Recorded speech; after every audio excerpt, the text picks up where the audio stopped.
queria agradecer a presença.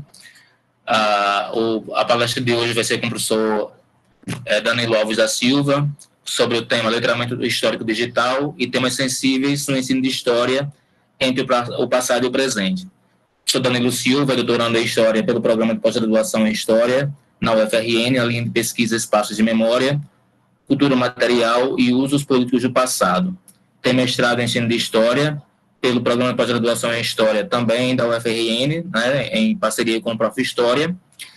Especialização em História do Brasil pela Unifip. Licenciatura plena em História, também pela Unifip, Campos de Patos. Atua como professora na Secretaria de Estado de Educação e Ciência aqui em Paraíba, no Colégio Marista Pio X, membro do grupo de pesquisa Espaços, Poder e Práticas Sociais, também da UFRN, e membro do grupo de pesquisa Observatório de História, Educação e Cultura, o ECO, na Universidade Federal da Paraíba. É associado à AMPU, da seção Paraíba, e membro do GT de Ensino de História também da AMPU, na Paraíba.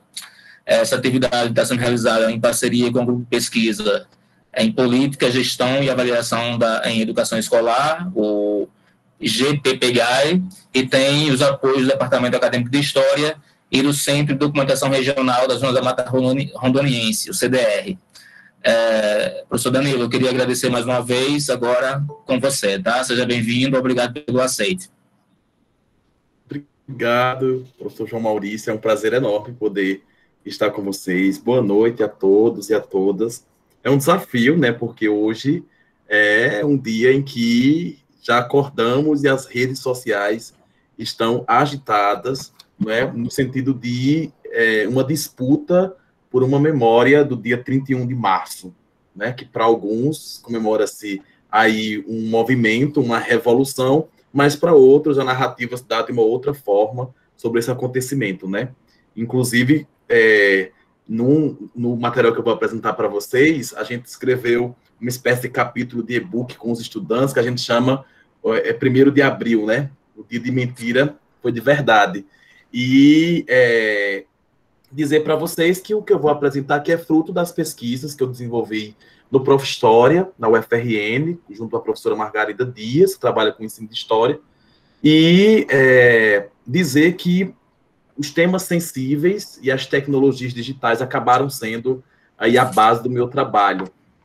Então, é sobre o letramento histórico digital que eu vou compartilhar com vocês a minha experiência e espero contribuir de alguma forma, de algum modo, para a gente poder conversar aí nessa disciplina que vocês estão cursando. Compartilho. Por gentileza.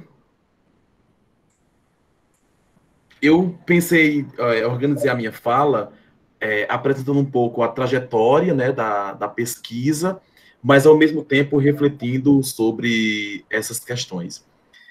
Letramento histórico digital e temas sensíveis no ensino de história, né?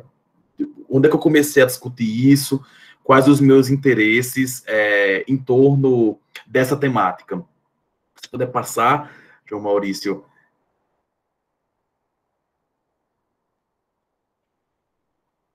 A minha prática, né, nos últimos anos, no Colégio Marista Pio X, eu atuava como professor em João Pessoa apenas na rede privada, eu ainda não era professor da escola pública, apesar de já ter tido experiência na escola pública, né, antes desse período aí de exercer minhas funções como professor na rede privada, numa escola também confessional, não é? E eu era exigido o tempo todo para trabalhar com tecnologias digitais da informação e comunicação. Então, era uma exigência da escola para que eu trabalhasse com isso. Tinha toda a minha trajetória e ingresso no Prof. História, que me colocou aí em contato, né, com a minha prática, de olhar para ela, de refletir sobre ela. Naquela mesma oportunidade também era uma forma de contribuir, de algum modo, com o ensino de História. Pensar as práticas e refletir sobre elas e oportunizando a área para o campo.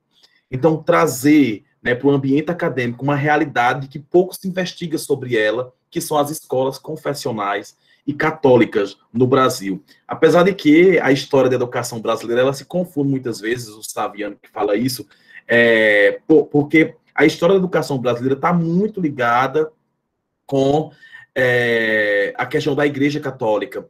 Então, as escolas católicas que conseguiram se sustentar e permaneceram da colonização até aqui, outras surgiram em outros períodos, não na colonização. No caso, as escolas dos jesuítas ainda se mantêm, muitas delas, os maristas, que é essa escola onde eu atuo, ainda estou lá, ela é muito mais recente, é do século XIX aqui do Brasil, né? Surge lá na França, ali no contexto da pós-Revolução Francesa, e a rede se espalha por vários países hoje.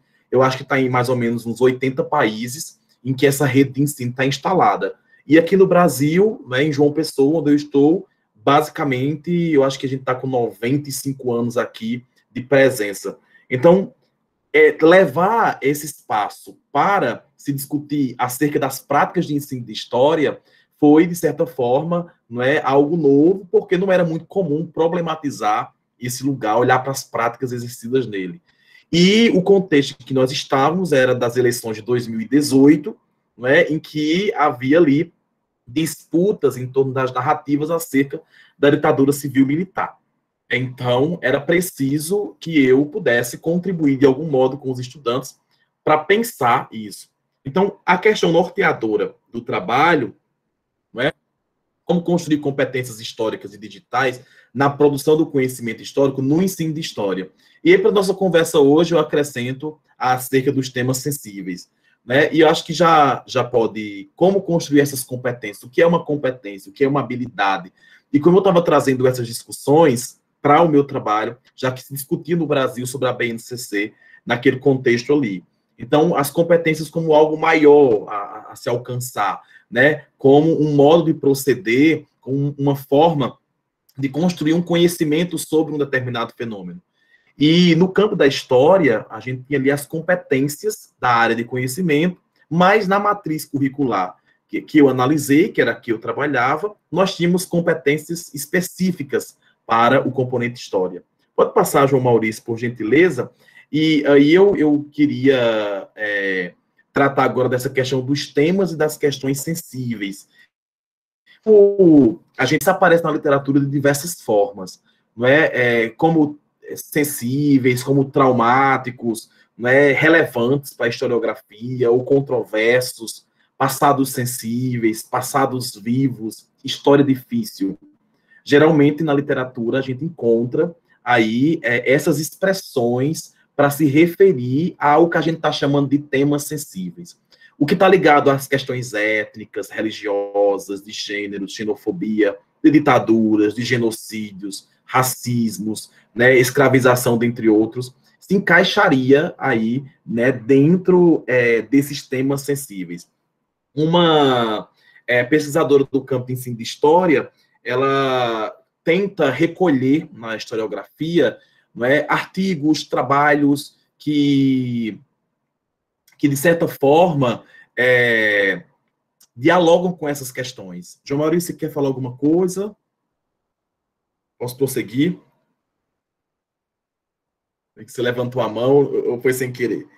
E aí, quando ela analisa as questões e temas sensíveis, ela traz uma ideia Carmen Gil, uma ideia de como aquelas questões que estão carregadas de emoção, né, politicamente sensível, complexa e importante para o presente e o futuro em comum. Então, quando a gente pensa em questões sensíveis, são aquelas, né, que acabam mexendo com o sujeito, mexendo com as emoções do sujeito. E isso se dá no confronto de interesses, de valores. Aqui eu lembro do professor Itamar Freitas, em que ele escreveu um artigo sobre valores como objeto de conhecimento. Então, o tema ser sensível, né? O tema ele não é sensível por si só. Porque às vezes a gente trabalha, por exemplo, escravidão, ditadura, como se isso automaticamente, né, já fizesse os sujeitos que acessam esse passado, essas experiências pretéritas, como se ativasse neles imediatamente uma sensibilidade para com esses temas. E aí, o tema não é sensível por si. É preciso mobilizar uma série de elementos para sensibilizar os sujeitos que com pretéritos, com essas experiências no tempo. Então, o exercício de empatia e reflexão. E aí, na minha pesquisa, eu trabalho com o conceito de consciência histórica, né, essa ideia dos sujeitos poderem pensar historicamente. E essa ideia do pensar historicamente, de pensar o tempo, né, da representação histórica sobre um determinado fenômeno, acaba trazendo algumas concepções de história, né? A história como um modo distinto de pensamento. Né? Esse pensar historicamente é diferente, né, do pensar matemático, do pensar geográfico, do pensar, né, em outros componentes curriculares em outras ciências. Aqui existe um modo de pensar a história que o acesso metódico às experiências pretéritas partindo do presente não é diferente de acessar o passado pelo passado. Então, a história como ciência, né, ela parte do presente, de questionamentos, de problematizações do presente. Então, de certa medida, como a ditadura civil-militar, ela interfere diretamente, né, nos processos vividos atualmente. Então, a produção metodizada do conhecimento histórico na universidade e na escola. Então, a minha preocupação inteira durante a pesquisa era fazer os alunos acessarem o conhecimento histórico acerca da ditadura civil-militar usando tecnologias digitais e sensibilizando-os para essa temática que, naquele contexto, naquele presente de 2018, era o que circulava naquela escola em que eu trabalhava, né, os discursos negacionistas em torno disso, até porque essa escola ela tem um público que tem um perfil, não é, de acesso à informação, a tecnologias, a livros, a um conjunto de elementos culturais, sobretudo, que permite com que eles elaborem concepções acerca dessa temática que era a ditadura civil-militar, não é? E permitia eles, inclusive, terem acesso a certas narrativas que elas estavam se hegemonizando, né? Então, a gente consegue perceber aí que os estudantes, eles começam eles têm concepções de um passado, porque eles acessaram por meio de livros, por meio de uma produção cinematográfica, enfim, eles tiveram acesso ali no âmbito das suas famílias a essa temática. Então, o objetivo maior, né, aí, o geral da pesquisa, era construir um caminho investigativo para o ensino de história que desenvolvesse competências históricas e digitais aplicadas à produção do conhecimento histórico no ensino de história. Então, como fazer os estudantes produzirem conhecimento histórico e não meramente acessar narrativas sobre, nesse caso, né, o tema escolhido, o recorte temporal escolhido, era a ditadura civil-militar. Eu me sentia desafiado, né, porque eu recebia pais na escola em que eu trabalhava, inclusive que vinham me sugerir leituras de obras, né, para dizer que eu precisava entender a história na perspectiva dos militares. Aí entra uma outra questão ali, né, das disputas de narrativas. Enquanto eu estou vinculado a uma ciência, né, como professor de História e Educação Básica, a ciência de referência é a história.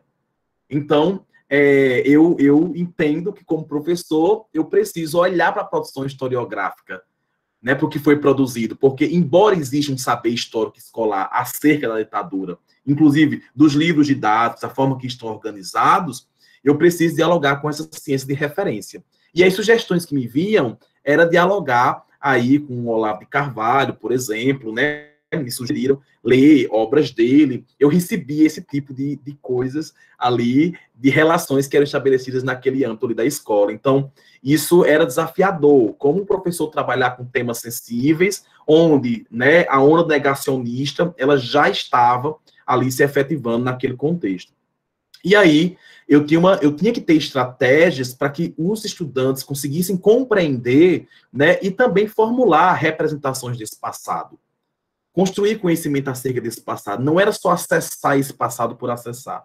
E aí, os objetivos de ensino, eles são determinantes para a forma de proceder do professor. Então, a gente acessa, né, um conjunto de escritas da história acerca desse período de 64 a 85 na universidade, quando a gente está cursando aí essas disciplinas, lendo artigos, livros, né, que é resultado de uma pesquisa realizada no âmbito acadêmico da universidade. E quando a gente vai para a escola, há uma tendência enorme, né, no campo de ensino de história, muitas pesquisas já demonstram e apontam para isso, que há uma tendência de querer traduzir essa escrita historiográfica para a sala de aula, como se fosse uma transposição, até a palavra transposição didática foi usada há muito tempo para isso, né? Como se houvesse uma ideia de transmissão de informação, de minimizar o conhecimento acadêmico para a sala de aula. E aí eu percebi que o caminho não era esse, porque os meus objetivos que eu tinha ali na educação básica, com aquele público, olhando para o conjunto de documentos que norteavam as práticas, e olhando para aquilo que eu, enquanto professor, entendia, né, de história, de mundo, do que eu considerava importante que os alunos compreendessem, onde eu queria chegar com isso, foi preciso que eu propusesse um caminho diferente daquilo que era habitual na escola. Quer dizer, fazia pouco tempo que eu tinha chegado, tinha sido desafiado a fazer um ensino de história diferente.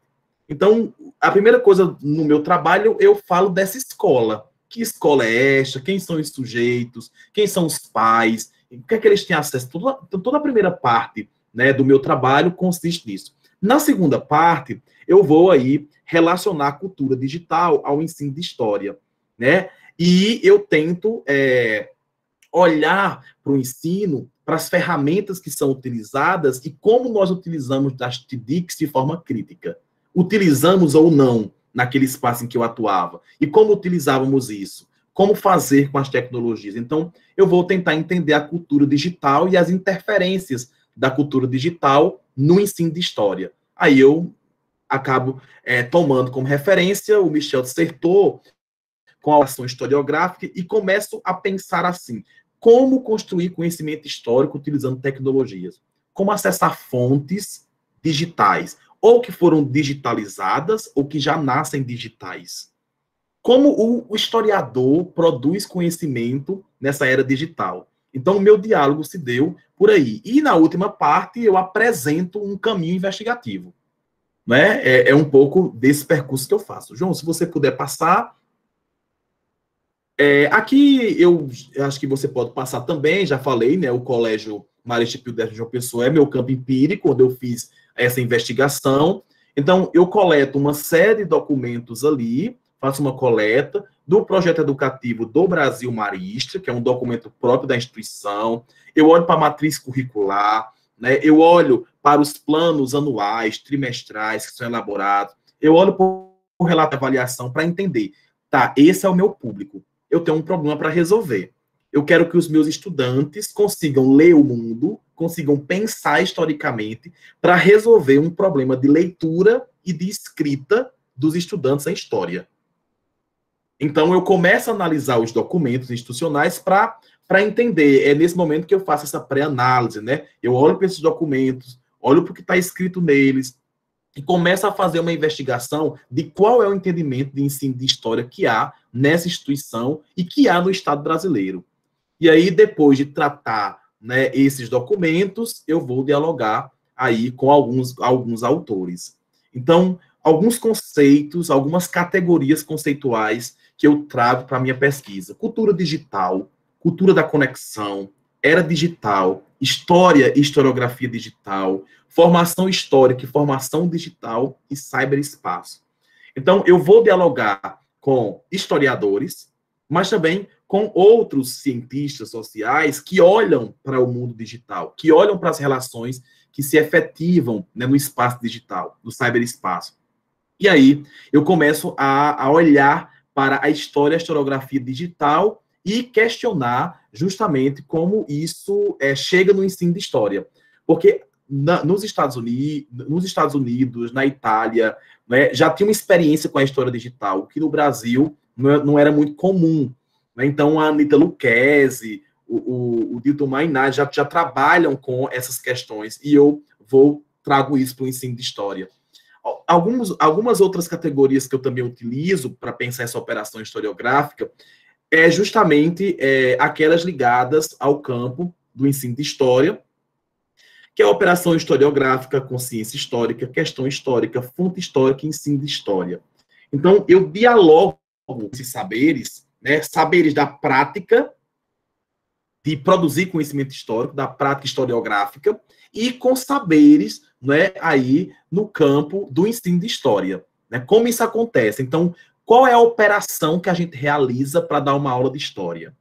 E aí, gente, eu trago uma questão que é como sensibilizar os estudantes, né, para olharem para a questão, né, a dor como um tema a ser discutido. Como olhar para a ditadura e entender as torturas, né? Como olhar para a ditadura usando tecnologias digitais, acessando informações que estão na rede e poder construir um entendimento do que seja a história e construir narrativas. Então, depois que os alunos, não se apropriavam daquelas ferramentas, no terceiro momento do trabalho, eu trabalho justamente aí, desenvolvo, né, um momento a partir dessas categorias. Didática da história.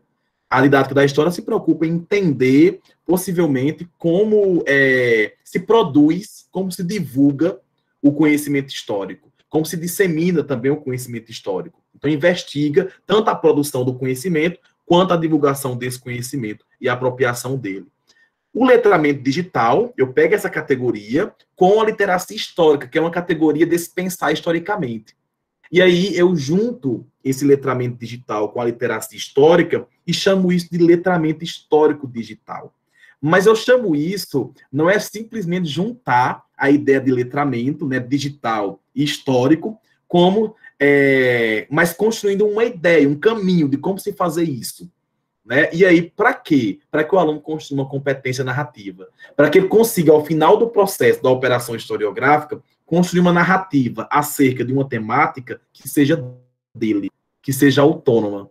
Que ele consiga pensar historicamente e expressar esse pensamento numa narrativa. Seja ela imagética, né? Seja ela escrita, ou seja, ela pode adquirir diferentes linguagens, desde que ele consiga expressar, né, o que ele entende diante do conhecimento construído.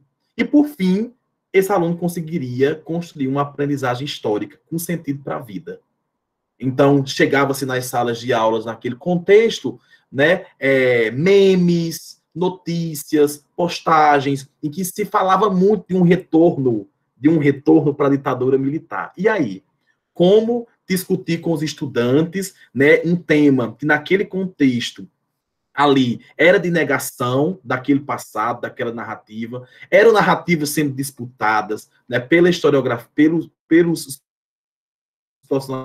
militares, né, que foram construindo ao longo da história uma narrativa sobre, né, a ditadura civil-militar. A historiografia nos anos 90 aí consegue se consolidar e construir uma grande quantidade de pensamentos sobre esse fenômeno. E nos anos 2000, os militares organizam projetos, né? Projetos potentes, inclusive, trabalhando com história oral. Há coleções produzidas pelos militares de livros, de artigos, em que eles são esses tutores da nação, eles são esses guardiões dessa memória, e eles construíram uma memória acerca da ditadura. Como lidar com isso? Como levar isso para a sala de aula? Então, o primeiro passo que eu coloco do letramento histórico digital é a investigação histórica, primeiro passo, depois a competência tecnológica digital e a competência narrativa. Se você puder passar, João, porque aí eu vou especificando cada um. O primeiro ponto da investigação histórica, né, que seria os procedimentos de pesquisa. É preciso fazer os alunos entenderem como se produz o conhecimento histórico. Nesse caso, no nosso caso ali, na pesquisa, era sobre, né, a ditadura civil-militar. Então, era levantar questões acerca dessa temática e temporalidade. Seja localizando temporalmente, espacialmente, ali, aquele problema. Fazer entender que o passado, por si só, ele não tem sentido. É o presente que dá sentido a esse passado. Porque são questões do presente que são levantadas que a gente acessa esse passado. Então, era uma escolha de organização de fontes, não é? Construir um catálogo de fontes com eles, que eles pudessem recolher nas famílias fontes que tratassem da ditadura militar. Então, a gente fez oficinas para que eles pudessem fazer entrevistas com familiares e recolher também da o máximo possível de fontes. E aí nós acabamos criando um catálogo, e nesse catálogo a gente separava fontes imagéticas, fontes escritas, etc. e tal. E aí, por último, a análise e interpretação das fontes, para chegar na competência tecnológica digital. Essa competência, ela acaba perpassando todo o caminho investigativo. É nessa hora que o professor com o estudante ia dialogar sobre as questões históricas em plataformas digitais. Então, ao tempo que eles estavam selecionando, ao tempo que eles estavam organizando essas fontes, eles estavam fazendo isso usando tecnologias digitais, que é uma competência prevista nas competências gerais da BNCC, da Base Nacional Comum Curricular. Desenvolver e aplicar habilidades digitais no processo investigativo. Então, os alunos eram proibidos de usar o celular na sala, não é, de aula, a não ser que fosse com finalidade pedagógica. E, no geral, os professores, naquela escola, né, onde eu fiz a pesquisa, não se utilizavam dessas ferramentas, apesar que era uma exigência da escola trabalhar. Mas era bem contraditório, porque o celular meio que era um vilão. E aí eu proponho atividades usando o WhatsApp. Entrevistas que eles pudessem fazer utilizando o aplicativo WhatsApp. Foi a primeira experiência que eu fiz. Depois, construir noções básicas de usabilidade, né, de ferramentas digitais aplicadas na investigação histórica. Eles entenderem que aquele aplicativo que eles usavam naquele contexto para se comunicar com o colega podia também ser usado como um recurso para produzir conhecimento histórico. Era meio que desnaturalizar a ideia, né, de que o celular, o fone deles, servia apenas para eles jogarem, se comunicarem com os colegas, e que eles podiam, com aquele aparelho, acessar um conjunto de informações, inclusive. E, por último, a competência narrativa. O uso da linguagem para a comunicação de resultados da investigação histórica. Ou seja, a gente elaborou um problema, a gente selecionou as fontes, ou produziu essas fontes. Depois disso, agora a gente vai comunicar, não é, por meio de uma narrativa. Ou seja, por meio dessa narrativa, os alunos vão construir um sentido para as experiências e para as questões que eles levantaram. Então, que questões os alunos colocavam? Né? Como era ser adolescente naquela época, da ditadura civil-militar? Naquela época, minha avó era jovem. Então, como foi para ela encarar isso? Então, eram essas perguntas que iam sendo colocadas. Eu lembro que tinha um estudante,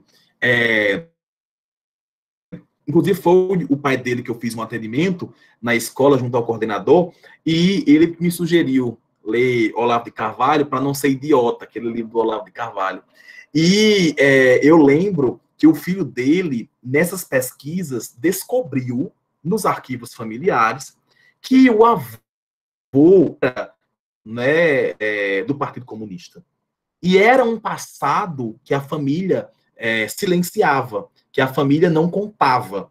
E esse aluno, na sala, fez vários discursos antes de descobrir isso, que comunista tinha que ser morto, né, que comunista não presta, com essas ideias, às vezes até distorcidas, que seja comunista, mas eram essas ideias. Aí quando ele descobre que o avô era um militante, que o avô era contrário à ditadura militar, para ele é um momento de muita tensão, não é? E ao mesmo tempo de reflexão. Porque levava ele a pensar, eu desejei que um comunista fosse morto, quer dizer que meu avô deveria ser morto. Então, você põe o estudante ali em contato, não é, com a família. Então, um conjunto de emoções, ali, um conjunto de sentimentos, ele acaba aflorando de forma diferente. E, por último, essa aplicação de conceitos substantivos. Né? Os alunos acessavam esses conceitos. O que são conceitos substantivos? São aqueles que você consegue usar para entender determinados fenômenos históricos, né, em diferentes temporalidades. Então, o conceito de ditadura, né, é um conceito que se utiliza não só para explicar uma determinada realidade, né, colocar o sujeito e essa realidade que ele está descobrindo, né, dar nome para essa realidade, no Brasil, nesse caso. Mas em outros lugares também houve ditadura. Então, ditadura seria um conceito substantivo porque ele se aplica a outras realidades. e para ele entender a especificidade da ditadura brasileira, diferente, por exemplo, da Argentina, do Chile, enfim. Então, era essa ideia também que estava presente. Ele apreende conceitos que são substantivos e ele consegue pegar essas noções históricas que ele desenvolve e aplicar, né, a qualquer uma outra sociedade que ele estude. Com isso, a aprendizagem teria sentido, né, para a vida. Então, a noção de historicidade, a relação presente e passado e também futuro, né, ela aconteceria. Então, o que é que eu estou chamando esse caminho, esse percurso de letramento histórico digital? O que é que eu entendo por isso, né? Então, o estudante letrado, histórico e digitalmente, ele deve elaborar questões históricas, problematizar o cotidiano, considerando tempo e espaço.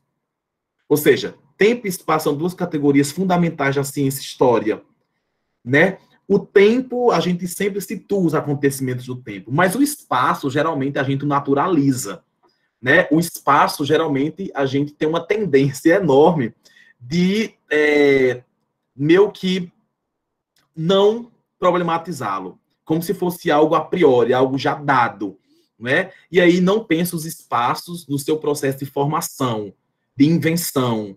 Então, eu tinha também essa ideia, por exemplo, tem um capítulo do material que nós produzimos, que é a rua. Então, que espaço é esse? A rua na ditadura militar. Quais são as representações, os imaginários que há em torno do espaço aí durante a ditadura militar? O que é a rua hoje? Né? Aí eles traziam a questão da violência e tal, e se tinha uma memória naquela época que as famílias construíram com eles, de que a rua era tranquila, de que você poderia, professor, a ditadura seria bom retornar ela, porque a gente poderia sair na rua com o celular e não seria roubado. Então, existia esse imaginário, existia essa forma de representar esse passado. E aí, problematizar esse espaço, a rua, por exemplo, foi o nosso caso, poderia ser qualquer outro espaço, como foi a escola, nós também problematizamos a escola enquanto espaço de construção do conhecimento durante a ditadura civil-militar, foi muito importante para os estudantes entenderem que as relações humanas, elas se constituem no tempo e no espaço. Então, eles depois poderiam, né, selecionar, analisar, interpretar fontes históricas e se comunicar por meio de uma narrativa. Utilizando-se de quê? Das TDICs. Só que não utilizando-se por utilizar, mas de forma crítica. Inclusive pensando o modo como elas são produzidas, como elas são inventadas. E reconhecendo os impactos delas na construção do conhecimento nas relações sociais. Então, o letramento histórico digital, né, teria esse conjunto aí de habilidades que o estudante precisa dominar para poder a gente considerar que esse processo que ele desenvolve com essa metodologia o permite ler o mundo e narrar esse mundo com autonomia e com criticidade. O processo de letramento histórico digital consiste na articulação entre processo investigativo, que utiliza-se de tecnologias digitais e produz narrativas e, consequentemente, essas narrativas elas vão apresentar, né, uma consciência histórica, que é a aprendizagem histórica, que leva esses sujeitos a se orientarem no tempo e espaço, além, né, de fazer eles significarem as experiências pretéritas. Então, fazer os estudantes poderem pensar no presente, né, sobre as questões da ditadura militar, foi o nosso caso, mas isso poderia ser, gente, com o Holocausto, isso poderia ser com o genocídio indígena, isso poderia ser, né, com feminicídio, isso poderia ser com uma série de questões do tempo presente, né, e com outras temporalidades. Então, esse caminho investigativo, esse percurso que eu estou chamando de letramento histórico digital, eu fiz utilizando-me de um tema sensível que era a ditadura. Mas isso poderia ser feito com qualquer uma outra temática, localizada em qualquer uma outra temporalidade e espacialidade, desde que o professor construísse com os estudantes esse caminho. Então, desse trabalho, o que é que nós produzimos? O que é produto? No Prof. História, no mestrado profissional, nós produzimos um produto que é um um conjunto de elementos, de uma atividade pedagógica, né, de um trabalho pedagógico que é desenvolvido no espaço escolar para minimizar um problema que a gente detectou. No meu caso, era leitura e escrita. Então, o que é que eu fiz? Eu tinha o Moodle, que era uma plataforma digital, que já era utilizada na escola, e eu propus que todo esse caminho investigativo fosse feito utilizando dessa plataforma. Então, João, se você puder passar... A gente tem, por exemplo, aí, essa é a capa de abertura, não é? Do Moodle, da minha página, como professor de história do 9º ano. Pode passar, João. Aí vocês conseguem ver um catálogo de fontes. Era aqui onde os alunos podiam entrar e inserir a fonte que eles encontraram, entrevistas que eles fizeram com os avós, músicas que eles encontraram. Então, era uma diversidade de fontes. Então, a gente fez oficinas também sobre fonte histórica, para eles poderem ampliar essa noção também de fonte. E, por último, nós estruturamos, né, a narrativa num formato de um e-book, né, utilizando a Wiki, a escrita colaborativa, para que eles produzissem as narrativas que expressassem os entendimentos deles acerca da ditadura civil-militar. Não sei se você consegue dar um zoom, João, nessa... Talvez fique melhor de ver. Se vocês perceberem, nós dividimos em capítulos, né? O capítulo 1, aprendendo e investigando fontes, metodologias e uso de tecnologias digitais. Os alunos descreviam nessa parte aqui como foi o processo que eles fizeram. No capítulo 2, o dia da mentira foi de verdade. 1º de abril de 64. Né, os militares rejeitaram essa ideia, foi na madrugada que aconteceu, né, o golpe, mas eles rejeitam a ideia de ser 1º de abril e trazem para o dia 31, não é, essa ideia. Então, a gente recupera o que foi esse 1º de abril aí. O capítulo 3, entre inteiros e partidos, a Arena e o MDB. Capítulo 4, você que inventou esse Estado, a legalização de ações repressivas pelo Estado brasileiro. Caminhando e cantando, a censura na cultura e arte. Capítulo 6, mas afinal, o que se estudava na escola, vovô, vovó? Capítulo 7, se essa rua fosse minha, de quem era a rua? Então, todas as investigações, todos os problemas que foram levantados pelos estudantes iam sendo organizados aí, né, nessa wiki que nós trabalhamos. Aí tá alguns exemplos da narrativa. Vejam, eles acessam as fontes e agora produzem narrativas com sentido histórico. E interessante que essas narrativas, elas vão se utilizar de diferentes linguagens, de textos, de imagens, o que não é possível no formato, né, ali analógico, utilizando-se o papel, por exemplo. Então, usando tecnologias digitais numa plataforma, as narrativas, elas têm uma multimodalidade. Você consegue integrar textos, né, imagens, textos verbais e não verbais, vídeos, por exemplo. Você consegue integrar a narrativa, um conjunto de elementos. Então, os alunos foram levados a narrar. Cada capítulo tem um objetivo, eles consultavam as fontes, selecionavam as fontes e iam escrevendo de forma colaborativa. E aqui eu ia conseguindo compreender as aprendizagens históricas e a consciência também, a aprendizagem que eles tinham desenvolvido, que revela uma consciência histórica. Pode passar, João. Aí são exemplos de textos, mas eu vou apresentar outros para vocês. Pode passar também, né, de trechos que eles foram escrevendo na plataforma. E, por fim, assim, o processo de letramento histórico digital, ele incentiva o cultivo de uma cultura digital no ensino de história. Então, eu consegui compreender, ao final da pesquisa, que professores que se utilizam da tecnologia digital no ensino de história, isso pode ser um eixo articulador da unidade do componente. Ou seja, todo o percurso formativo que o estudante faz, desde as séries iniciais até o ensino médio, e isso passando para o ensino superior, né, de uma geração que é de nativos digitais, Claro, a gente tem todo um problema de acesso às tecnologias digitais no Brasil, mas se a gente considerar o meu público tinha acesso, né, com aquele público específico, eu consegui verificar que quando eles interagiam, quando eles dialogavam entre si, quando eles iam produzindo conhecimento de forma colaborativa, a gente conseguia ter uma aprendizagem histórica, não é, mais consolidada. E aí a compreensão da narrativa histórica como resultado da narrativa da experiência pessoal. Então, o estudante que consegue acessar um passado sensível, não é, um tema desse sensível, por meio de uma experiência pessoal, seja acessando fontes que o coloquem diante daquela realidade, para que ele também consiga ter suas conclusões, isso pode contribuir para uma autonomia intelectual dos estudantes.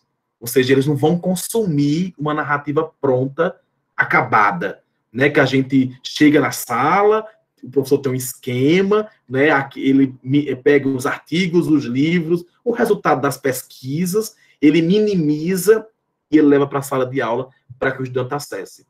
A proposta do letramento histórico digital não é essa, mas é quebrar essa ordem, essa lógica de levar o conhecimento, né, pronto para a sala. Claro, o professor, ele não é novidade para ele, porque ele já acessou essas narrativas historiográficas, essa historiografia, né, como vocês estão fazendo na disciplina, por exemplo, né, agora de República, Brasil República. Porém, quando você vai para a sala de aula, essas narrativas elas se tornam novas para os estudantes. Nem sempre para o professor elas são novas, porque a gente já tem acessado outras narrativas, já tem pesquisado. Mas para o estudante, ela é nova.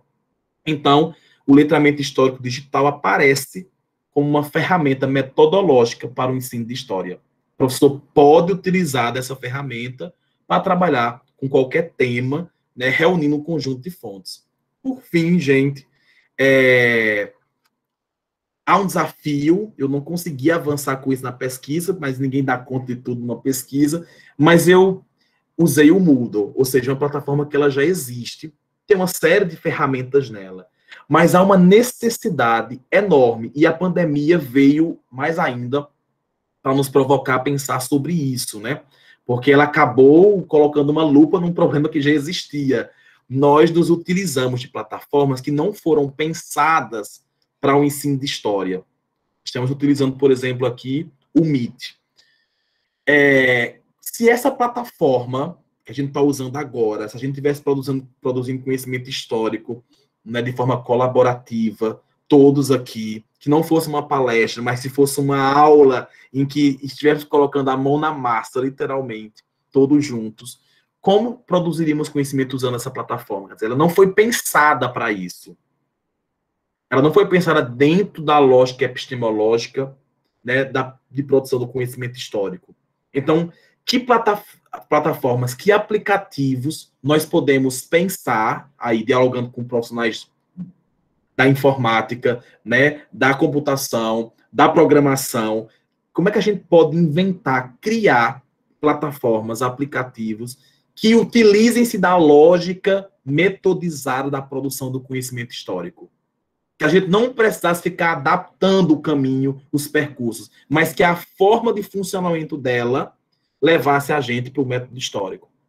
Então, é um pouco disso que eu tenho provocado, né? E me coloco à disposição para a gente poder dialogar. Espero que eu não tenha ultrapassado o tempo que João Maurício me deu, né? Tentei ser bem fiel a ele, mas a gente acaba passando uns minutos ou outros. Fico à disposição para a gente dialogar e conversar. Ô, Danilo, eu agradeço imensamente a colaboração, a fala, tá? E agora eu abro, né, o espaço para os colegas, para os estudantes se colocarem, fazerem perguntas, né, trazerem suas questões. O sol está aberto aí o momento, tá?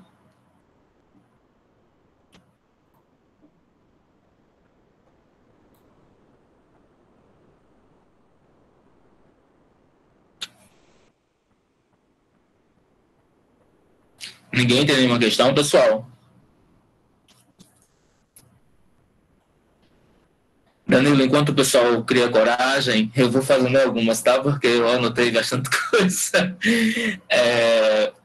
Sim. em algum momento, além, assim, as questões, eu vou chegar às questões finais que você ponderou, né, sobre pensar um método, né, o uso de tecnologias pensando no método histórico, né, como você tem colocado ao final. Há uma questão que também, nesse contexto da pandemia, me fez pensar bastante, né?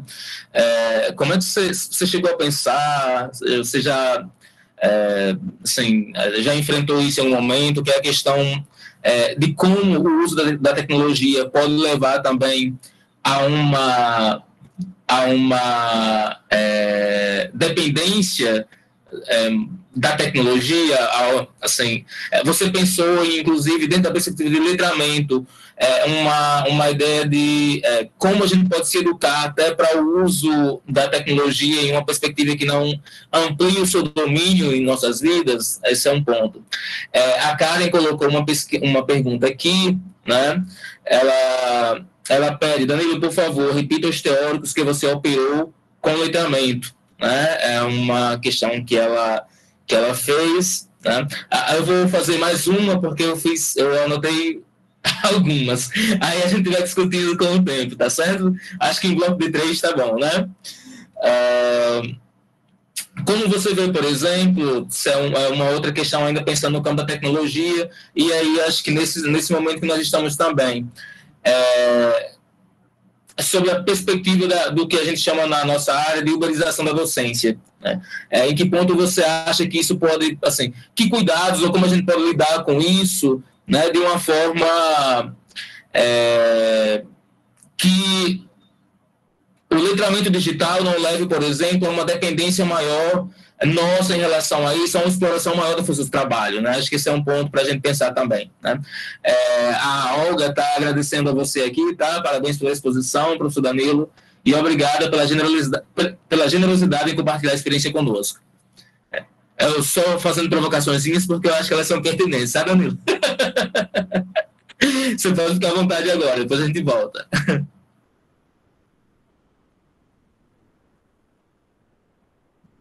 O microfone, Danilo. Desculpa. Então, como educar para que a gente não crie essa dependência, né? Talvez essa dependência ela possa se criar aí uma necessidade disso, porque a própria sociedade ela está caminhando para meio que digitalizar, a vida é meio que digital, né? A gente não consegue mais se separar do digital. O próprio Estado, né, ele foi organizando os seus processos, com essa pandemia mais ainda, no digital. Então, os seus documentos, eles já nascem digitais, você não consegue mais ter um documento, às vezes, impresso. A modalidade dele é digital. Então, é meio que existem algumas práticas que elas não nasceram digitais e existe uma tendência nossa de resistir para que elas sejam digitalizadas. E tem outras práticas que elas já nascem digitais. Então, essas não tem como voltar, né, mais para essa ideia analógica. Então, eu entendo que na história, no campo da história, nossa ciência ela surge ali dentro de um contexto onde não temos tecnologias digitais. Então, eu fico imaginando o que era pesquisar. Uma das coisas que eu estou fazendo agora no doutorado é isso, imaginando como era pesquisar numa época que não tinha internet. Que acessar as fontes, você tinha que ir no lugar, não é? E quando estavam organizadas. Então, os arquivos, né? Isso, a experiência que eu estou analisando na Paraíba, por exemplo, existiam catálogos de fontes e que você ia naqueles catálogos de determinado órgão e depois ia até o arquivo em si, onde estava localizado naquele catálogo. Não era fácil o acesso. Imagina hoje, a gente acessa documentos de outros países estando na nossa casa. Né? Isso, de certa forma, isso modifica, né, a relação do historiador com a operação historiográfica, o modo dele produzir conhecimento histórico. Então, a gente meio que vai caminhando para aí. Agora, eu entendo a sua outra pergunta sobre a uberização, que é uma preocupação no campo da educação, mas em outros campos. A gente, na pandemia, agora viu, por exemplo, a forma de comprar. mesmo, de comprar livros, de comprar alimentação. Quer dizer, isso gera um problema seríssimo e com relação ao impacto no mundo do trabalho. Como é que nossas sociedades vão lidar com isso, né? Como é que nós vamos construir relações de trabalho dentro desse contexto? Porque nós mesmos nos utilizamos dessa nova forma de se relacionar. Então, isso é uma questão muito séria mesmo, porque nós estamos transitando, né? E isso altera. E há uma exploração maior do trabalho, de certa forma, né? Ah, por quê? Porque essas tecnologias, uma das coisas que elas fazem é justamente, a gente percebe que é poupar tempo. E poupar tempo tem a ver com uma lógica aí de lucro muito grande que a gente já desenvolveu, outras sociedades desenvolveram e chegou até nós. Então, por exemplo, eu consigo perceber como professor hoje, eu aplico uma determinada avaliação numa turma que eu gastava, por exemplo, em torno de 3 horas para corrigir, né? Hoje, eu consigo, nas plataformas que eu uso, eu consigo corrigir as avaliações e dar feedback para os estudantes com menos tempo. Isso implica dizer que as instituições que eu trabalho me cobram muito mais a ser feito nesse tempo que supostamente eu não estou gastando. Ou seja, eu trabalho muito mais, mas com a mesma quantidade de horas que eu tinha. Há uma exploração maior do trabalho. E isso a gente precisa começar a discutir, porque estava conversando com a minha analista e estávamos falando sobre o adoecimento, né, a doença das mentes. E isso é uma das coisas que já está se apontando. Eu tenho vários colegas, inclusive eu, entendi que a gente está exausto das telas. Quer dizer, a gente depende das telas agora para trabalhar. Como é que nós vamos lidar com isso agora, quando conseguirmos controlar essa epidemia? Essa pandemia, aliás, né, e torná-la uma epidemia. Então, como é que a gente vai lidar com isso? Por exemplo, os eventos acadêmicos que nós estamos construindo nas plataformas, muitos deles não vão voltar para o formato que eles tinham. Não é? As bancas, por exemplo, quer dizer, são coisas que nós não vamos meio que desnaturalizar isso, não naturalizar essas práticas, porque a tendência é essa, mas de ser crítico diante delas, mas também não abandonar as possibilidades que existem. Porque, por exemplo, eu só posso estar com vocês agora, né, compartilhando essa experiência aqui do Nordeste, por causa dessa plataforma, né? Não é nem demonizar e nem divinizar essas plataformas, ser crítico diante delas. Agora, onde isso vai chegar, nós não sabemos. Nós que vamos ter que construir, pautados numa questão ética, né? Numa série de valores e princípios que nós acreditamos, que nós defendemos, né? Vai ter muita disputa em torno disso, muita disputa mesmo, né? Não sei, João, se eu lhe respondi, se eu tangenciei demais, mas assim, eu me sinto provocado, eu não sou um defensor das tecnologias no sentido de que elas salvam tudo, não. Tecnologia, por ela mesma, as digitais, que estou me referindo, elas, se não tiver quem pense os seus usos criticamente, elas não servem, então, elas não salvam. Somos nós que damos sentido, somos nós que usamos, né, essas tecnologias, damos sentido para o que fazemos com elas. Então, essas disputas, elas estão acontecendo, a tecnologia não é neutra, e sobretudo, a gente pensar o modo como elas operam, né? A questão dos dados, pensar de raspagem de dados, né? Inteligência artificial, aí é um outro mundo, é uma outra discussão, muito mais além dessa que a gente está fazendo aqui. Sobre essa questão do letramento, eu fui para a Magda Soares, ela que discute o letramento. Eu não trabalho com o conceito de letramento da Magda Soares, que é bastante conhecido no Brasil, né? De letramento muito mais que alfabetização, né? O letramento como um conjunto de práticas sociais, de leitura de mundo, não é só saber o código, mas é muito mais que isso, é poder ler o mundo e expressar por meio desses códigos. No caso, a escrita nossa, alfabética.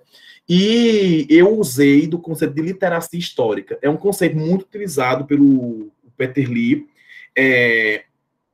e criticado também dentro da área do ensino de história, né, porque ele é um médico e ele trabalha com algumas questões que no Brasil elas chegaram e ele ganhou muito espaço dentro da educação histórica, por exemplo, o Peter Lee, e ele diz que a partir do Hilsen, por exemplo, que é ler e escrever o mundo, o letramento como algo mais complexo. Não é só aprender os conceitos em si da história, mas a aplicação desses conceitos numa determinada realidade. Então, é algo mais complexo. Então, eu me utilizo do Peter Lee, com literacia histórica, e da Isabel Barca, que é uma portuguesa que também trabalha com o conceito de literacia histórica, né, em que ela diz que o estudante desenvolve esse conjunto de habilidades históricas para poder ler o mundo, para poder explicar as experiências que ele tem no presente e que estão vinculadas com o passado e com o futuro, não deixam de perspectivar um futuro. Então, eu vou para o Hilsen, vou para o Peter Lee, para a Isabel Barca, para construir essa ideia de letramento histórico digital. Danilo, me permita só obrigado pelas questões, só complementando aí, tá? Tem o livro do Danilo também, que eu esqueci de apresentar no início, né?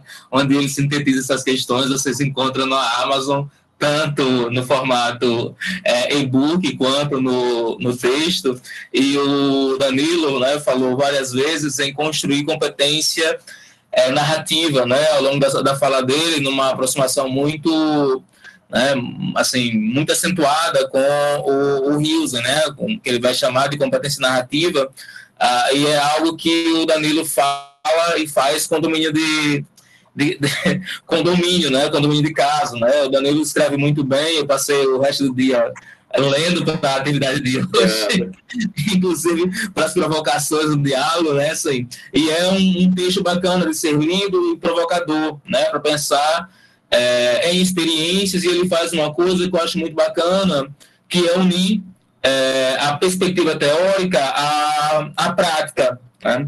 Como é que nós, professores, podemos fazer uma discussão teórica e pensar isso, trazer um relato também de como essa experiência se construiu, né? Ela foi efetivada.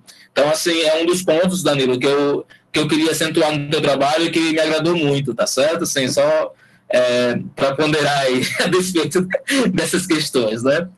Tem uma pergunta que foi deixada aqui pela Camila, o Ayrton brincou com você, né? Você dizendo, não sei como era. Eu fico me perguntando como era fazer pesquisa antes do Google, né? Ele disse que tinha arquivos. Chamando uma provocação, né? Assim, bacana aí. Né? A Camila, ela faz as seguintes questões, né? Em questão que ele falou. Em questão que ele falou que apesar da escola poder utilizar ferramentas digitais como instrumento para pesquisas, porém, muitos não fazem, pois sentem que o celular, por exemplo, é o vilão. Seria isso porque muitos sentem que não estão preparados para lidar com as novidades que essa tecnologia traz? Eles acabam se sentindo intimidados em meio a tantas informações, né? Acho que é algo legal para você partilhar conosco, inclusive porque você é coordenador de área, né? Então, acho que você lida com outros colegas, com outras colegas. Acho que a provocação da Camila é muito pertinente para trazer esse olhar aqui, né? A Janaína também colocou aqui no chat, né, que assim, ela disse que ela particularmente sente falta de papel, né? É tanto PDF que ela sente falta de ler um texto em papel. Pode seguir. Eu vou começar então pela Janaína, dizendo, Janaína, também, eu gosto muito do livro físico também. Né? Nós somos essas pessoas herdeiras dessa cultura do papel, do livro. Só que quando a gente começa a pensar, a partir do momento que surge, se a gente voltar aí na história da prensa de Gutenberg, como é que vai acontecer essa revolução? E aquelas sociedades vão transitar agora, né, para ter isso também no papel. Nós estamos numa transição. Né? Eu falo um pouco sobre isso no capítulo 2 do livro, eu abordo sobre a cultura analógica e a cultura digital. Nós estamos fazendo uma transição. E as habilidades nós desenvolvemos, elas não são, nós não nascemos com elas. Então, ler no papel é diferente de ler na tela. Existem habilidades diferentes e a gente precisa desenvolver. Eu sofria muito quando eu comecei a ler em telas, porque eu tinha o hábito de marcar, né, de escrever. E eu comecei a observar, eu comprei um leitor digital para livro e comecei a perceber que lá eu tenho ferramentas que me possibilitam isso e me possibilita outras coisas que eu não consigo no analógico. Por exemplo, fichar um livro que eu estou lendo, digital, e ao final, né, enviar para o meu e-mail uma espécie de fichamento no formato de PDF, com todas as citações e páginas separadas. Isso me ajuda a escrever, isso eu ganho tempo para poder escrever. É totalmente diferente da experiência que eu tinha de estar com vários livros físicos, marcando com fichinhas, depois saindo procurando. Quer dizer, é uma forma diferente de lidar com a leitura. Então, Janaína, eu também sinto muita falta do papel, mas fiz esses dias uma reforma no meu apartamento e não tenho espaço mais para livro. É pequenininho, eu moro em 38 metros quadrados, então eu não tenho mais espaço para livro. Eu tô aí julgando que não posso mais comprar livros físicos, a não ser aqueles clássicos, né, que a gente só encontra no formato ainda físico, não digital, porque na época eles não saíram em formato de e-book, enfim. Então, nessa questão, Janaína, é uma transição, e é uma transição difícil, porque nós temos gerações, né, que estão convivendo, de crianças, de adolescentes, que já nasceram dentro dessa cultura digital, então, para eles é difícil pegar um livro físico, não é? Eles estão mais acostumados a ler em telas. E aí vai para outras áreas, né, que se discute sobre esses formatos de leituras. A neurociência, por exemplo, tem uma galera já discutindo sobre. Eu tenho uma amiga que trabalha na universidade em Portugal, e eles têm discutido muito sobre isso. Ela é da área das letras, por exemplo, e eles têm discutido sobre leitura, não digital, inteligência artificial. É bem interessante as discussões que eles estão fazendo, as preocupações, né, deles com essas questões. Com relação a Camila, eu sinto, Camila, que a gente tinha um modelo de escola em que tudo era centrado no professor, né? A informação era dele, era ele que trazia para a sala. Então, imagina agora um aluno ali que né, que tem nas mãos uma ferramenta que possibilita ele acessar informações, inclusive, mais detalhadas do que aquela que o professor está transmitindo na aula. Então, isso é uma ameaça ao professor, né? Os professores que não conseguem lidar bem com isso, depende da concepção de ensino que ele tem. Se ele entende que essas ferramentas, essas tecnologias podem contribuir para enriquecer o processo que ele está fazendo com os estudantes, ele ganha e sai na frente. Mas se ele entende, como se colocou, vilão, né? Se ele entende essas tecnologias como vilão, então o aluno, ele percebe que o professor, de certo modo, tem uma insegurança, né, com relação ao equipamento. Eu tenho uma professora que ela proibia, na graduação, nós usarmos notebook na sala. Não é? Eu lembro, na época, a faculdade ofereceu, isso faz muito tempo não, gente, foi ali em 2012, eu lembro uma professora que ela proibia a gente usar na sala o notebook, né, acesso à internet, porque ela dizia coisas e a gente ia pesquisar.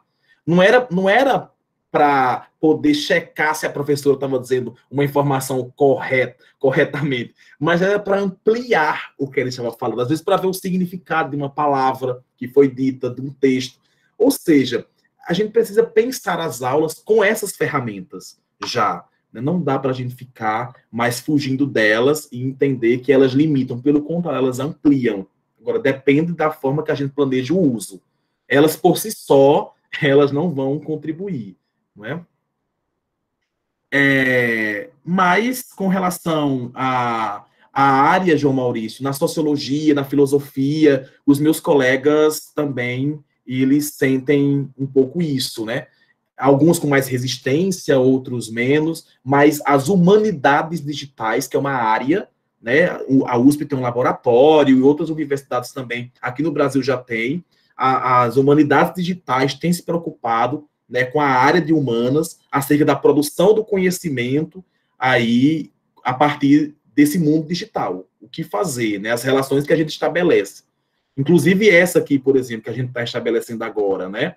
É diferente. Como é que a gente olha para essas relações? Como é que a gente pensa elas? As redes sociais, por exemplo. É nesse sentido. Danilo, muito obrigado. Você tem mais um tempinho para nós? Tenho. Tá, então tá bom. Só para complementando aqui, né? A Patrícia é sempre muito rápida, muito ativa, já colocou o link aqui para o teu livro lá no site, né? Assim, quem tiver curiosidade, assim. Aí eu falei não é só porque o Danilo está aqui, não, tá? Realmente foi uma leitura muito agradável. Viu, Danilo? Assim, depois vou escrever alguma coisa a respeito do seu texto, tá certo? Porque Obrigado. eu estou na fase de transição, né? Eu funciono tanto com o leitor digital quanto o papel, né? Então, se eu tiver no formato papel, eu ainda estou lá na manivela, vou, anoto, faço fichamento à mão, porque eu acho que eu aprendo mais quando eu escrevo, né, a lápis. Mas assim, eu não me fecho para outras possibilidades, né? E aí enfrento o mesmo problema que você, a questão do espaço, né? Então, eu moro em um apartamento pequeno também e enfrento isso.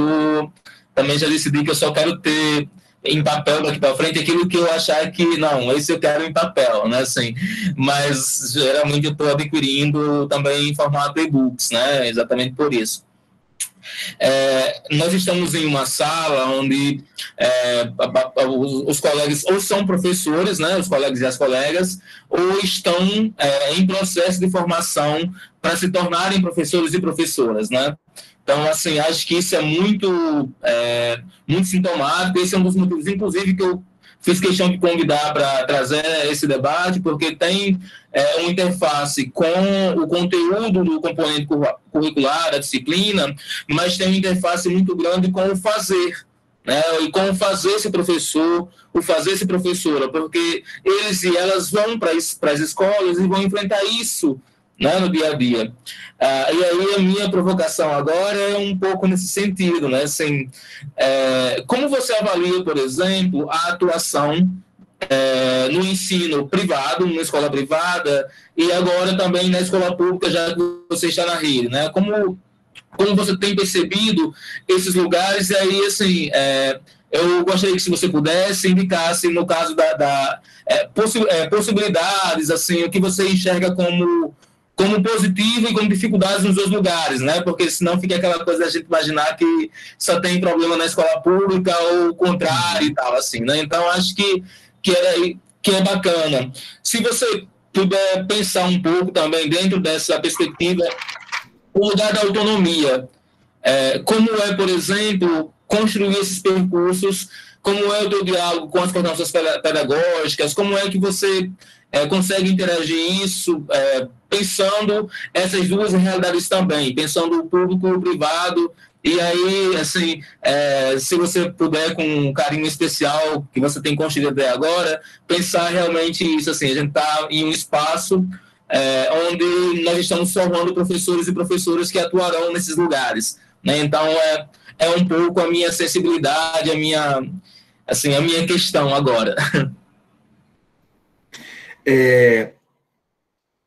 Veja, eu entendo que a escola, como uma agência produtora de conhecimento, de experiências, e pensar esse espaço escolar, pensar a legislação, pensar os sujeitos, pensar a natureza do espaço, se é um espaço público, se é um espaço privado, quem gerencia esses espaços, quem ocupa esses espaços.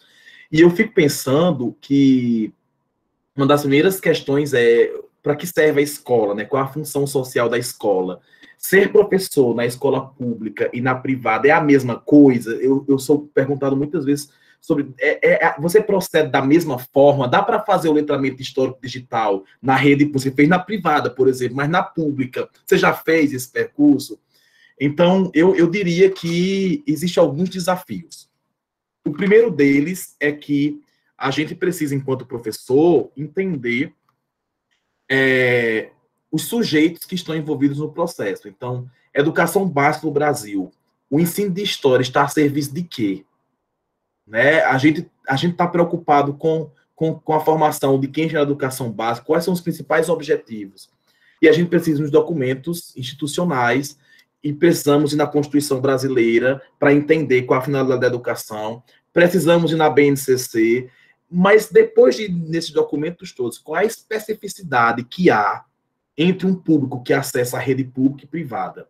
Então, quais são as demandas sociais? Não dá para construir um conhecimento histórico, por exemplo, acerca da ditadura, né, militar, na rede privada e na pública, do mesmo modo. Eu não estou dizendo que há uma negação do passado, não é isso que eu estou querendo dizer. O que eu estou querendo falar é que existem demandas específicas desse espaço. Na rede privada, existe uma coisa que é constante, é a desnaturalização dos privilégios. É um público que acessa, que é privilegiado. Então, desnaturalizar isso, né, é um dos objetivos do ensino de história que eu tenho encarado. Diferente da rede pública, em que o público que acessa, né, a escola pública, a discussão já é outra, é da luta por não ter acesso. Enquanto, de um lado, se tem acesso, porque existe uma renda que permite isso, do outro lado não tem renda. É claro, eu não estou querendo generalizar, todas as escolas públicas não são assim. As que eu já trabalhei, né, tem escolas, por exemplo, que o básico, que era alimentação, havia uma carência enorme dos estudantes. A escola que eu estou hoje é uma escola de referência do Estado, na Paraíba, né, referência no bairro que eu trabalho, por ela ser mais organizada, por ela já ter um histórico de aprovação, né, em vestibulares, em Enem, porque o pai estudou lá, colocou o filho. Então, existe uma tradição de que aquela escola do bairro, ela funciona.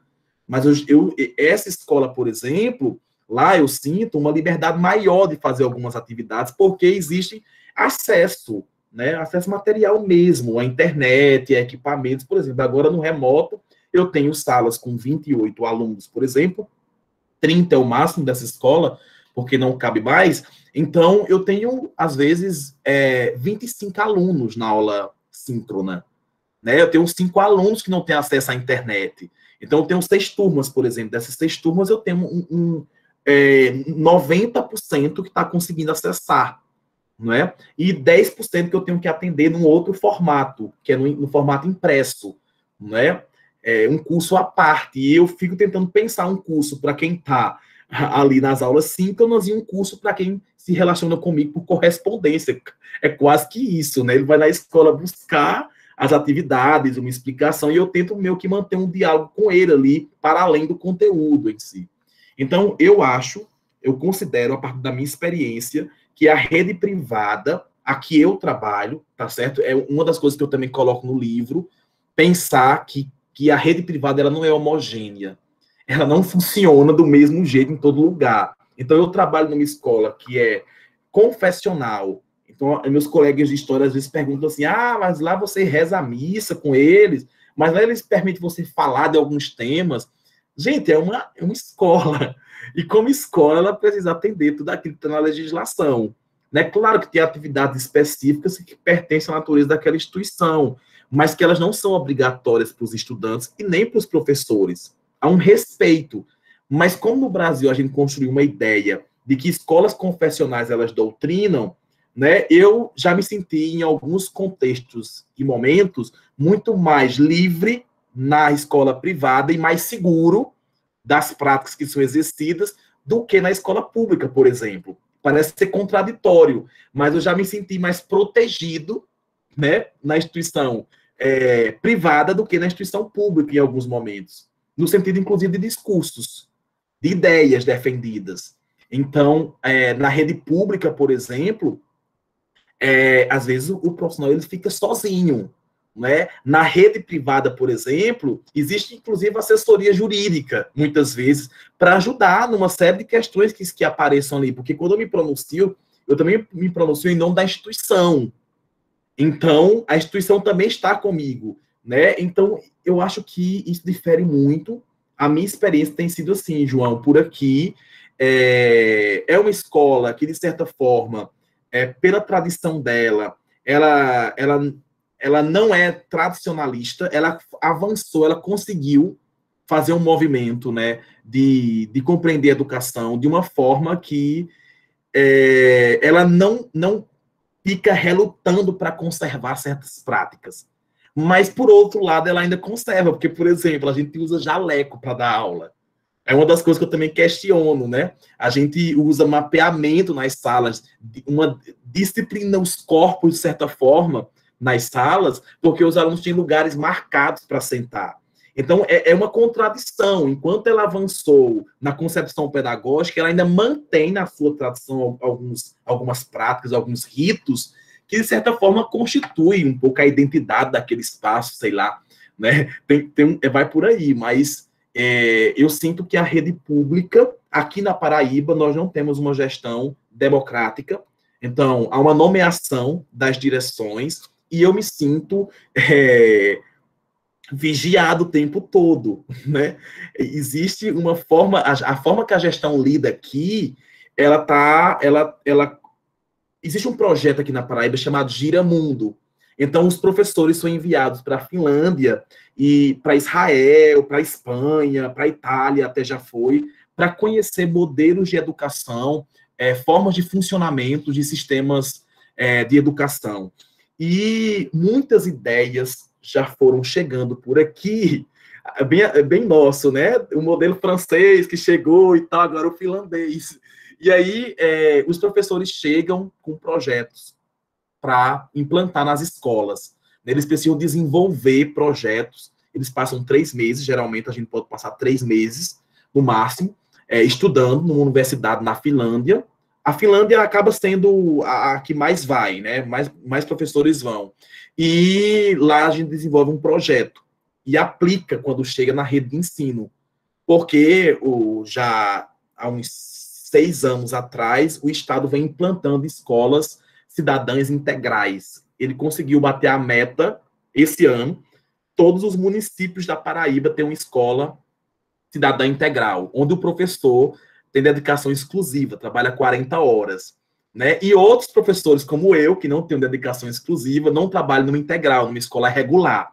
Então, meio que hoje, as escolas regulares na Paraíba, elas têm uma atenção diferente.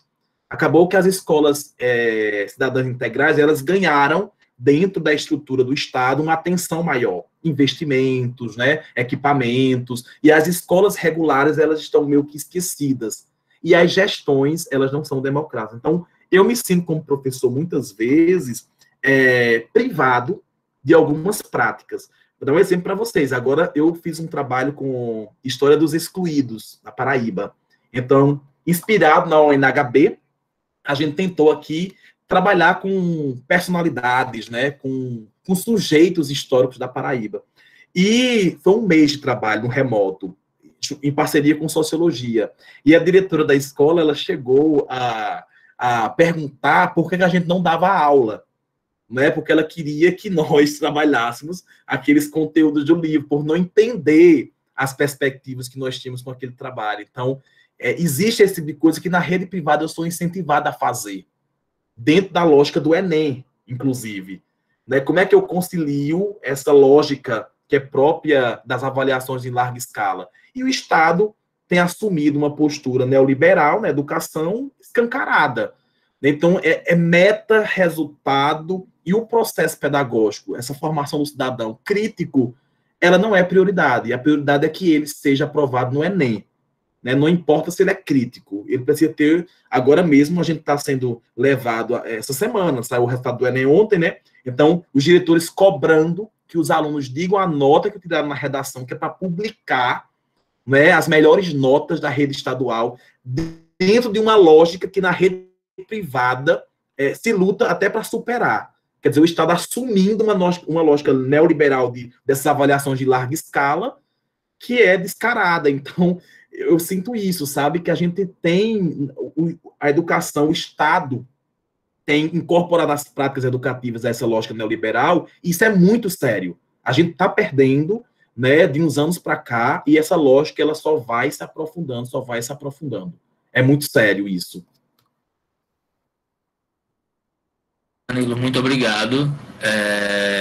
Tem uma questão do Ayrton que eu não tinha visto antes, foi logo quando você estava falando sobre letramento histórico digital, e aí ele indaga, né? Você não trabalha com letramento?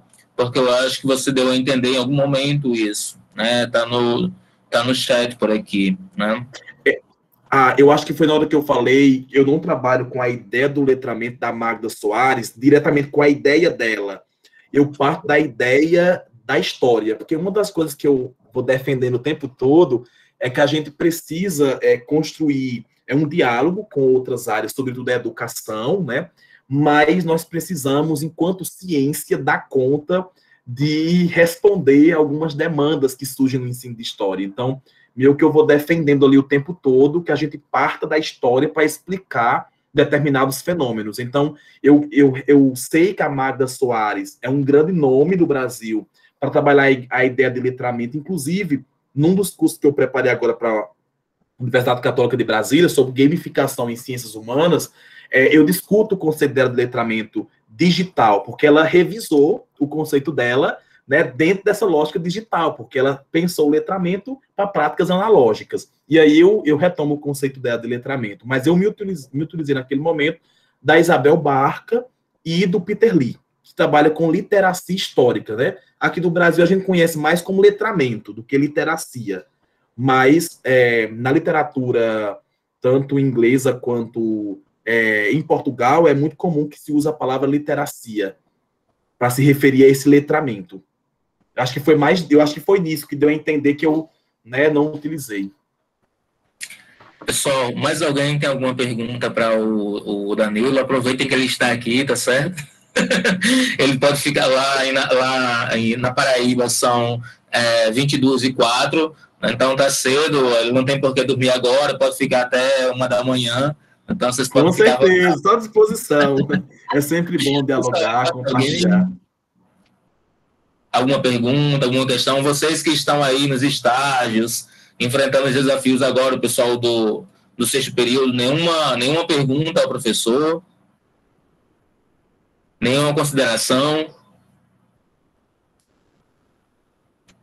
João, eu acho que tem uma questão que você me perguntou, agora que eu lembrei sobre a autonomia, eu lembrei do Rielsen, né, quando ele fala da narrativa histórica, né, que o estudante, ao contar um passado, ao acessar, né, uma experiência pretérita, ele acaba fazendo uma atividade intelectual. E ela, quando está vinculada ao presente, quando ele parte desse presente, ele questiona, e ele acessa essa experiência passada, ele acaba pensando historicamente, né? E isso é uma autonomia. Aí eu lembro, eu comecei a discutir isso, acho que uma vez no pensamento do Paulo Freire, do Jacques Rancière, sobre essa autonomia, e tentando dialogar com o Rielsen também, essa ideia é que autonomia é essa que as aulas de história devem levar os estudantes a construírem. Né? Uma disciplina que eu cursei, formação do pensamento histórico, era algo assim, e a gente discutia muito sobre isso, como o estudante construir essa autonomia, inclusive fazendo nós professores a repensarmos nossas aulas, né? Porque quando nossas aulas são construídas para isso, ele consegue, mas quando nossas aulas são transmissoras de informações, é impossível que o estudante construa um pensamento autônomo. Ele vai, geralmente, reproduzir aquelas falas, né, que a gente faz na sala, tentando o máximo se aproximar da gente, copiando as nossas falas, e isso se aplica não somente à educação básica, né? O ensino superior, tanto graduação, né, quanto as pós-graduações, a forma que elas funcionam no Brasil ainda, elas se dão nesse formato, né? A aula magistral, o professor ele vai expondo um determinado resultado de uma pesquisa que está em formato de artigo ou de livro, enfim, a gente acessa a historiografia desse jeito e naturalizou-se, né? Um professor que foge dessa lógica, eu lembro que eu tinha professores, pouquíssimos, que faziam assim, às vezes até os próprios alunos diziam, até eu na educação básica, quando os alunos chegam nas minhas mãos, por exemplo, esse professor não dá aula, né? Ele fica fazendo a gente trabalhar, pega isso, faz isso, quer dizer, é uma forma de ensinar que é diferente, né? Que não a preocupação não está na transmissão da informação, na construção do conhecimento. E não é fácil, porque até colegas que diz, não, mas isso não é aula. Então, há até uma disputa em torno do que seja uma aula, né? O que é aula, afinal? A aula como um ato pensante, a aula como um lugar de construção de conhecimento, e não como um lugar de um púlpito de discurso, né? Onde se profere aí um conjunto de coisas para que o sujeito ele só incorpore e repita. Então é um desafio, né? Agora eu estou no doutorado, mas as aulas seguem essa lógica, né? O professor ele vai expondo os conceitos e vai, né? Só que tem professores que estão ousando, tem professores que fazem diferente e aí causa estranheza. Os colegas acham que esse professor, tá dando aula, não tá? E quando você olha, os objetivos de ensino estão sendo cumpridos, os conteúdos programados estão sendo acessados, só que num formato diferente. Esse é um grande desafio. A gente vai ter que transitar talvez, para pensar, né, nessas metodologias ativas, não só na educação básica. Né? Eu tenho me sentido provocado como estudante da pós-graduação a pensar sobre isso mesmo. Como professor, né, eu fico pensando, puxa vida, por que essa aula foi assim? Eu começo a me questionar, porque existe uma... eu não, no geral, eu acho que há até um entendimento de como se aprende. Às vezes, o princípio, como é que alguém aprende? Os princípios básicos de aprender são ignorados muitas vezes, né? E a aprendizagem histórica está baseada, no geral, tanto na educação básica como no ensino superior e pós-graduação, na transmissão de informação. Ainda predomina esse formato. É um desafio. Danilo, a Janaína, a Camila, né, estão agradecendo aqui no chat pelas suas provocações. Eu vou fazer mais algumas antes de liberar você. Como eu disse, né, eu anotei bastante coisas, e assim, não é sempre que a gente pode construir esses diálogos, essas interações, e aí, como você já havia ponderado antes, eu acho que esse é um dos pontos que a gente pode citar como não sei se positivos, mas algo que pode aproximar, né, experiências e algo que não a gente fazia basicamente em momentos de eventos, né? Então acho que a gente consegue dialogar um pouco mais nesse sentido, né? Mediados também por essas tecnologias. No início do ensino remoto aqui, presencial remoto na universidade, nós enfrentamos alguns debates, eles continuam postos, né? Assim, e aí, uma das provocações eram: pode-se aprender por meio dessas tecnologias? Ou elas são um divertimento que não constrói conhecimento? Outra pergunta: alguém aprende só ouvindo? Ou melhor, é possível aprender ouvindo? Porque eu estou partindo dos dois extremos, tá certo? Eu estou pensando do extremo da ação, da técnica, do trabalho e tal, e do outro de pensar o ensino como transmissão. Quando alguém só escuta, né? Na tua experiência como professor, né? Como professor e como estudante, como você avalia esses dois lugares? Né? Se você puder depois aproximar um pouco, pensar como foi essa relação, um relato mesmo, com os estudantes. Houve resistência para eles, para elas comprarem a tua proposta de fazer uma outra, de pensar a história de uma outra forma, onde eles trabalhassem mais, porque efetivamente essa proposta, eu sei, dá um trabalho medonho, né? Assim, você trabalha muito, né? Assim, porque não vai dar aula, mas só que você planeja, leva muito mais tempo para dar conta de tudo, né? Assim, e a relação com as famílias, né? Assim, nesse percurso com os produtos, como é que foi depois, né? Assim, né? Se você enfrentou outros problemas.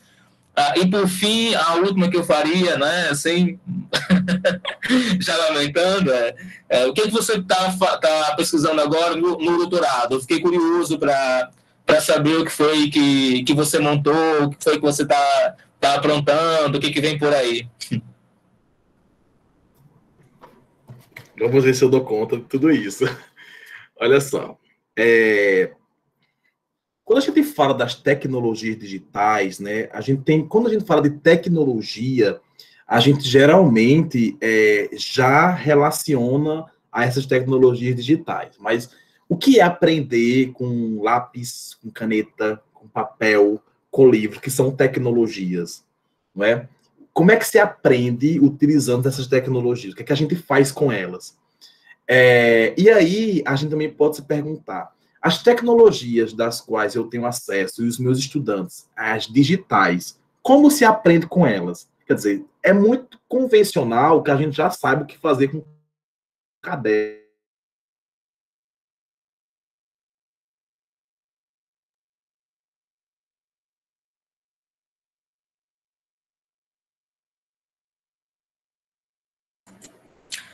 Pessoal, vocês continuam a ouvir? Eu acho que travou, né? Eu acho que eu Teve consegui. pode retomar. Teve uma pequena travada. Isso. Eu percebi aqui, o que eu estava falando é que o uso dessas tecnologias, não é, elas são pensadas por nós, com o objetivo de aprendizagem. O que é que está acontecendo, João?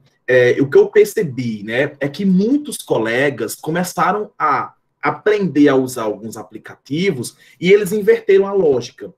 Então, ao invés de ele partir, né, do objetivo, onde é que eu quero chegar? Eu quero construir conhecimento histórico acerca desse determinado fenômeno. Eu quero que o meu estudante consiga compreender esse processo histórico assim e por aí vai. Então, esse é o objetivo. Para eu chegar nele, que ferramentas eu posso utilizar? Só que houve uma inversão. Fomos para as plataformas, começamos a descobrir uma série de ferramentas e começamos a fazer assim. Eu vou usar essa ferramenta na aula. Sim, para quê? Não, porque eu quero usar. Então, começaram a colocar ferramentas na aula, mas sem ter objetivo, né, ligado àquela aprendizagem que se quer construir. Então, eu acho que um grande desafio é a gente não cair, né, nessa moda da vez. Né? Surgiu um aplicativo, é uma nuvem de palavras. Tá bom, por que, é que nós vamos construir uma nuvem de palavras? Com que propósito? Com que finalidade? Com qual objetivo? Então, eu acho que é muito importante o professor ser crítico na escolha dos recursos, na escolha do aplicativo, dos aplicativos que ele vai usar, das ferramentas que ele tem disponível. Eu quero fazer, eu lembro na escola, descobrir o Kahoot. E a minha coordenadora pedagógica, ela me cobrou, mas você é o único professor que não está usando o Kahoot. Quando foi com uma semana, os alunos estavam saturados com o Kahoot. Eles não aguentavam mais. E aí, porque a capacidade de pensar sobre o que estavam fazendo, naquele momento, entrou no automático, não se refletia. Ou seja, eu vou ter que usar por que o Kahoot? O que é que ele me possibilita? Mas para esse objetivo de aprendizagem, eu consigo, com ele, alcançar esse objetivo ou não? Então, eu acho que a gente não pode inverter a lógica de planejamento da aula, independente do uso de tecnologia. A gente tem que saber onde quer chegar. Eu acho que a gente não pode se perder no meio do caminho, achando que a tecnologia vai salvar. Então, aprender ouvindo é uma forma de aprender, mas não a única. Né? Então, de fato, ficar muito tempo na plataforma só ouvindo não é diferente daqueles alunos que já dormiam na sala de aula escutando o professor de história com as suas longas narrativas. Então, nos parece que essa metodologia, né, do professor elaborar uma narrativa, a aula como narrativa, não ela é muito comum para nós da história. E a gente precisa começar a desnaturalizar. Então, na nossa cabeça, a gente construiu a ideia de que aula de história é quando o professor fala. Enquanto mais ele expor elementos, né, enquanto mais ele construir uma narrativa que tem informações, é meio que ele atesta que ele sabe história. E isso é muito sério, porque o professor que foge dessa lógica, ele é tratado, porque ele não tem domínio, né, do objeto que ele está discutindo. Porque ele está querendo passar o tempo da aula. Né? E muitas vezes a gente está condicionado a pensar assim, porque é o que prevalece. Né? A lógica de ensino que prevalece é essa. Então, não é fácil, é uma cultura de como a aula de história acontece, né, de como o ensino de história acontece, e que isso tem uma representação na cabeça da família, pensa-se, né, os pais pensam como é que deve ser uma aula de história, os alunos pensam como deve ser uma aula de história, os professores pensam como deve ser uma aula de história, os diretores pensam como deve ser uma aula de história. Afinal, o que é uma aula de história? Né? Afinal, o que é trabalhar com temas sensíveis numa aula de história? Então, é pensar a aula como um ato, né? Pensar a aula como um acontecimento ali onde se constrói narrativas. E que narrativas são essas que são produzidas? Né? Que possibilidades de construção de narrativas são possíveis no ensino remoto, no presencial, na educação à distância?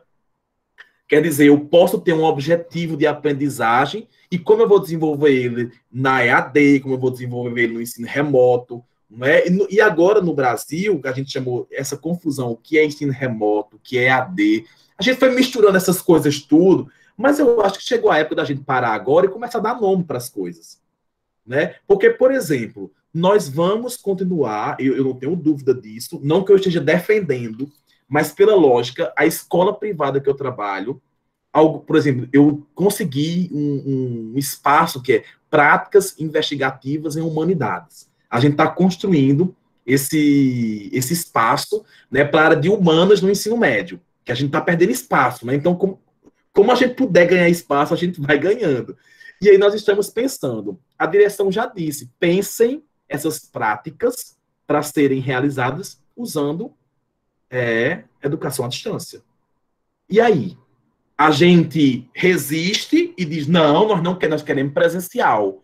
Ou a gente garante esse espaço, pelo menos para que as humanidades elas estejam presentes na escola, diante da atrocidade que vem aí desses desmontes que estão acontecendo. Então, é garantir. Como fazer?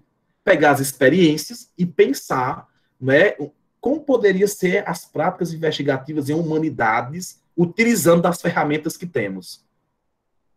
Então, eu penso muito nisso. E aí muda, porque a família diz, o professor não é uma aula presencial, o professor não está ali explicando o tempo todo, isso não é aula. É complicado, então a gente precisa também ajudar as famílias, os estudantes, nós mesmos, a pensarmos o que é a aula de história. A aula de história que meu pai e minha mãe teve, né, na década de 70, de 80, é muito diferente das aulas de hoje. Só que o pai chega na escola, ele tá na privada, né? Ele está pagando por um serviço educacional, ele também quer definir a metodologia que o professor usa. Quer dizer, eu estou comprando aqui um produto. Existe essa concepção, mas a escola precisa colocar o limite. Né? Você está pagando por um serviço, mas a aula, né, a forma de acontecer isso, o senhor não vai poder interferir. Então, isso acontece na escola que eu trabalho. Eu já tenho colegas que trabalham em outras escolas que não, que a voz da família, ela, de certa forma, ela ordena uma forma de funcionamento das aulas. Então, aulas expositivas, elas são bem vistas, né, nestas escolas que preparam para o Enem. Enquanto mais exposição tiver, existe uma ideia de que o aluno aprende. Só que a gente não tem isso, não tem investigação sobre isso. Eu acho que a gente também precisa começar a falar sobre isso nas pesquisas. Né? Pessoas que queiram investigar isso. As aulas expositivas, talvez as aulas remotas agora. Né? Eu digo, na escola que eu trabalho, na privada, agora eu digo, nós professores, eu me incluo, mas uma medida menor, porque é dos meus colegas, construímos o discurso que a aula remota não funciona. E na hora da gente dizer que não podemos ir para o presencial, nós não temos argumento. Por quê? Porque nós dissemos que não funcionava. Em vez de nos abrirmos as possibilidades que o remoto permite dentro do contexto que estamos, não. A gente se fechou e disse, esse remoto não dá certo, os alunos não aprendem. E agora eu vou colher os resultados da área e vou ser cobrado por isso, né, com o Enem que aconteceu durante um ano de funcionamento. E os alunos da escola em que eu trabalho tiveram um rendimento acima do que se tinha em redação no ano de pandemia. É muito contraditório ao discurso que se tinha. Quer dizer, os alunos conseguiram notas elevadas no Exame Nacional do Ensino Médio, no Enem, por exemplo, durante o ensino remoto. E aí? O que a gente diz sobre isso? Né? O que a gente pensa sobre isso? E, João, com relação ao doutorado, né, como a área de concentração é história e espaços, eu estou investigando um espaço de produção de conhecimento histórico que esteve em funcionamento naquela temporalidade ali da ditadura militar, na Paraíba. Então, duas universidades brasileiras, em Cuiabá, Mato Grosso e na Paraíba, teve um projeto pioneiro dos militares em que havia um investimento na produção de conhecimento histórico. É uma grande contradição, mas existem esses projetos, eles estiveram em funcionamento, né, por um tempo, e eu estou investigando as práticas, né, dos historiadores nesses espaços. Como se produzia conhecimento histórico na ditadura militar na Paraíba, e, a partir disso, aí é uma outra lógica, porque era uma lógica que não tinha internet, né, que os arquivos não estavam organizados na Paraíba. A Paraíba até hoje não tem arquivo público, né? Então, não se tinha. Então, os historiadores, com outros profissionais aí, de forma multidisciplinar, começaram a localizar documentações, né, uma série de fontes que pudessem auxiliar. E foi o período que mais se produziu na história da Paraíba. Então, é uma das coisas que eu estou investigando agora. Sério mesmo, não temos um arquivo público. O que nós temos é um arquivo estadual da memória dos governadores. Mas nós não temos um arquivo público. Não é? Existem os arquivos, né, do IHGB, alguns arquivos, mas eles não é um arquivo público. E aí é uma das questões também que entra em discussão aqui na Paraíba. Não é? Então, eu estou por aí, João, descobrindo esse espaço, né?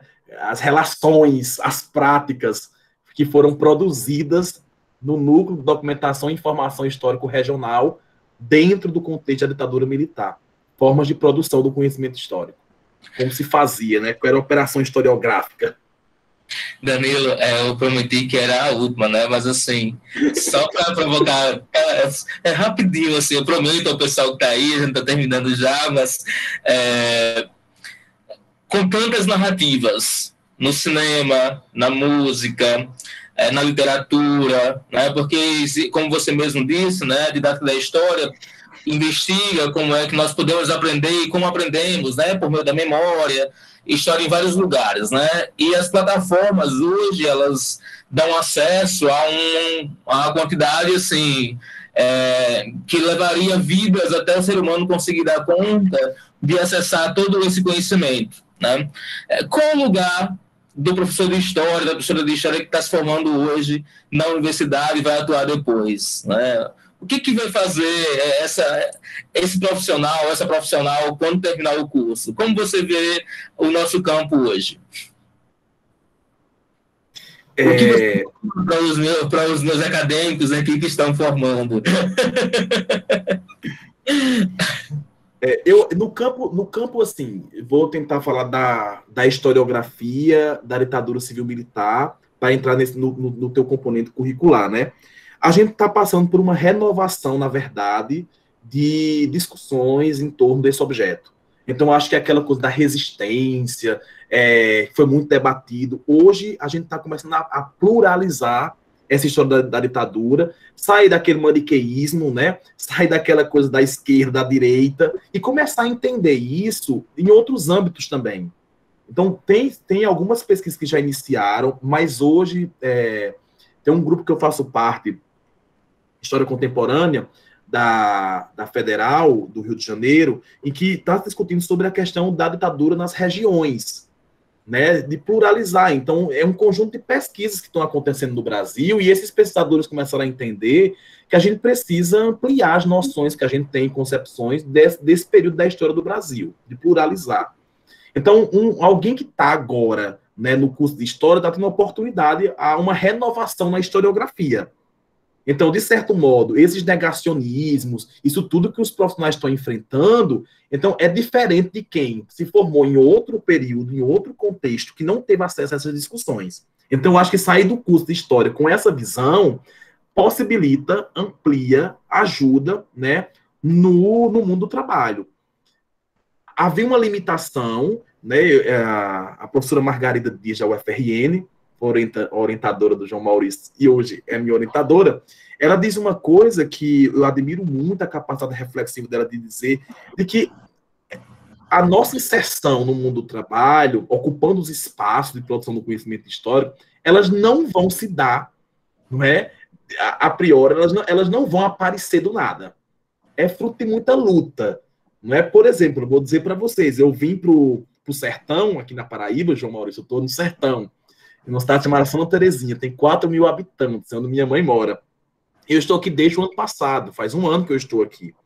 E aqui no município existe duas narrativas que disputam, não é, a história do município, naquela coisa memorialista. É um padre e um jornalista que escrevem, né? E estando aqui, ouvindo pessoas, né, estando mais perto, com outras vivências, com outros olhares, eu sinto que uma das coisas que precisa acontecer é a organização de um arquivo do município. Então, eu fui na prefeitura, porque tenho pessoas que conheço, que trabalham, fui ver o arquivo de lá. Assim, é desesperador. Os documentos estão lá jogados num quarto. Não é? No arquivo da Câmara Municipal, a mesma coisa. E isso é sério, porque existe uma ideia nas pessoas de que não serve aqueles documentos.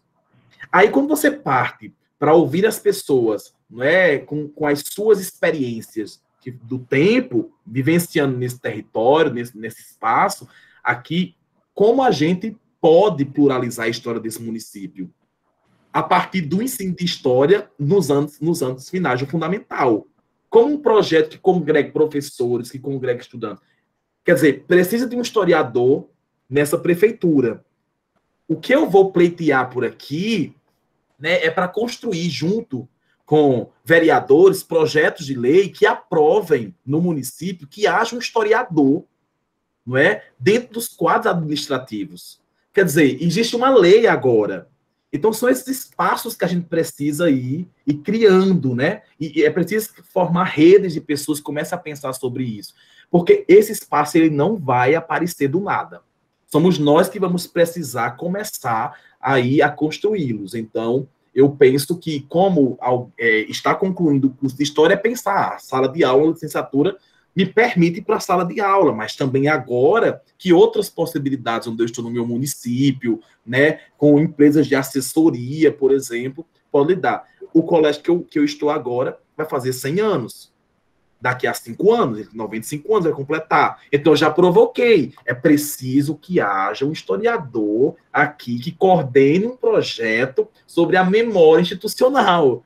E eu tenho provocado, inclusive em termos da rede de ensino, para que se pense, né, em profissionais que ajudem a instituição a construir também memórias sobre ela mesma, sobre as práticas que ela vem desenvolvendo ao longo do tempo. É algo que não é muito feito. Né? Quando completou 90 anos, eu estava na escola. A comissão não foi nenhum professor de história, foi convidado para a comissão. E aí eu fui reivindicar espaço. Né? E a partir daí a gente já está construindo uma ideia de como construir um memorial desses 100 anos da instituição. Então, vai ter que articular uma rede de pessoas e o historiador precisa estar presente. Então, contratar um profissional da história para cuidar disso. Então, eu entendo que sair do curso de História hoje para o mercado de trabalho, há muitas possibilidades, ainda restritas à sala de aula, mas nós vamos começar a construir. Então, um convite, João, mesmo, aí, a quem está concluindo o curso, para se juntar nessa luta. Talvez nós nem vamos ocupar os espaços pelos quais vamos disputar. Né? Talvez outras gerações ocupem esses lugares e, de repente, haja concursos públicos, né?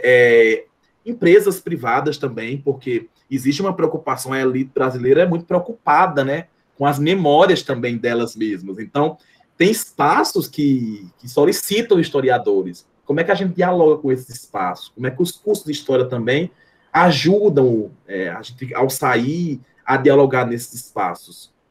Eu acho um desafio, né? Mas a ANPU tem travado algumas discussões e eu penso que é um lugar que a gente também precisa pautar, né, a ANPU, para pensar sobre isso, já que é uma associação de profissionais da história, eu acho interessante que a gente comece a pautar os lugares que a gente vai ocupando sobre isso. Mas concordo demais com a professora Margarida, eles não vão surgir do nada, nós vamos ter que construir, e que espaço a gente vislumbra de atuação. A gente fez um exercício que foi, João Maurício, um exercício que ela fez conosco no grupo de pesquisa, foi da gente pensar uma série de lugares, inclusive eu posso te enviar os links, tá, no canal, né, onde atua o professor, no arquivo, né, na escola, né, numa instituição de memória, então vários lugares aí onde se pode, acho que até você conhece já esse material, onde o historiador pode atuar. Né, foi o grupo de pesquisa que fez, e foi um exercício que a gente fez. Eu lembro que o meu grupo gastou uma semana pensando, tentando construir espaços onde os historiadores pudessem desenvolver, produzir conhecimento histórico. E esse é um desafio, acho que é um exercício que tem que ser levado a sério por nós, a partir de agora, já que temos uma profissão reconhecida, né? Isso por si não garante espaço de atuação, mas ter um reconhecimento já é uma garantia que legalmente a gente pode argumentar, né? Inclusive porque a estrutura de Estado, das empresas, a forma de funcionamento requer um registro profissional, né? De atuação.